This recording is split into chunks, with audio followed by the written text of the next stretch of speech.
Olá, meu amigo, olá, minha amiga.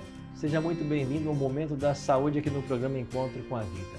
Todos os dias temos um encontro marcado para conversarmos um pouquinho sobre saúde.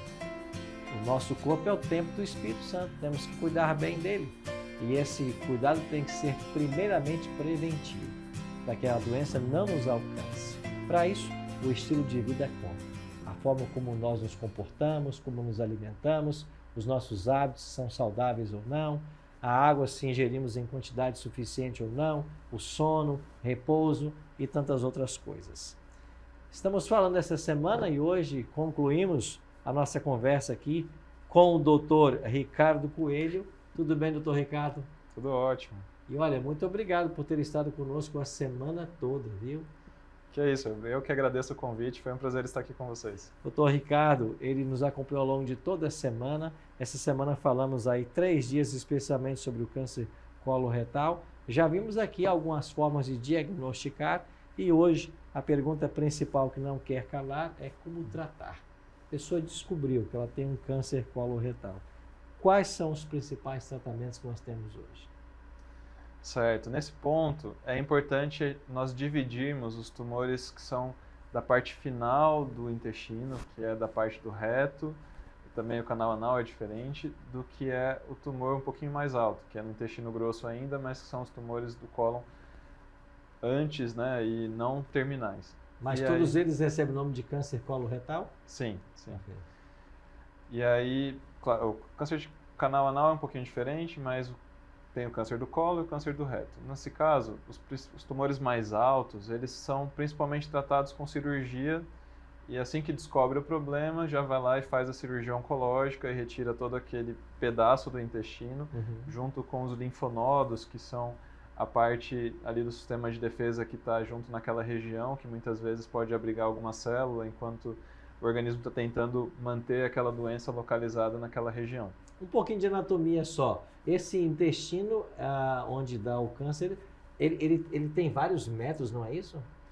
Sim, mas principalmente o câncer ele aparece no intestino grosso, que é a parte terminal, a parte mais final do nosso intestino. Mais final. O intestino delgado, que vem antes, ele muito raramente tem algum tipo de câncer. E esse que é o maior, né? O intestino grosso, ele tem um pouco mais de 1 metro, mas a gente tem o intestino delgado, vários metros aí também dentro do nosso abdômen. Interessante. Então é nessa parte final, então, que a maior incidência do câncer. Sim. E aí quando nós temos um tumor de cólon, nós fazemos a cirurgia. E é muito importante também, hoje em dia, nós vivemos na oncologia uma época que cada vez mais os tratamentos são personalizados. Então, a depender das alterações que nós vemos na célula, ali na biópsia, o tratamento pode ser diferente. Existe algum tipo de tratamento que tem até mais correlação com as síndromes genéticas, a síndrome de Lynch, que gera uma instabilidade de microsatélites, que é o nome da alteração, que ela é muito responsiva à imunoterapia. Então, a imunoterapia serve para esse tipo de paciente. Mas para a maioria dos pacientes, depois da cirurgia, nós temos que ver a extensão da doença. Se ela já estava um pouquinho maior do que nós gostaríamos, muitas vezes a gente tem que fazer uma quimioterapia complementar. E depois, se a doença já está espalhada para outros órgãos, a gente tem a quimioterapia e às vezes alguma terapia-alvo que se soma à quimioterapia para melhorar os resultados, e isso tem melhorado com o passar dos anos a sobrevida dos pacientes com câncer coloretal. Uma vez feita a extração da parte infectada, a cura é quase que 100%, não é isso? Quando a gente descobre muito cedo, a gente tem altas chances de cura, mas quando a gente já tem a doença um pouquinho mais avançada, essa chance de cura diminui. Por isso mesmo que a gente faz a quimioterapia. É uma pergunta interessante. Por que fazer quimioterapia se você já operou e já tirou? É porque o câncer ele volta quando alguma célula que estava ali naquela região já conseguiu escapar e já está em outro lugar. E muitas vezes com a quimioterapia a gente consegue matar essas células que estão longe antes de elas conseguirem se estabelecer e virarem uma metástase. Como que a quimioterapia pega a célula infectada e mata ela e não mata uma boa? Ou mata tudo? A quimioterapia ela age matando as células que se proliferam mais. Então, a célula do câncer ela está sempre se proliferando muito mais do que as células do nosso organismo. Mas por isso que existem os efeitos colaterais da quimioterapia, que, por exemplo, na medula óssea, que está sempre produzindo as células de imunidade, as plaquetas, isso é afetado.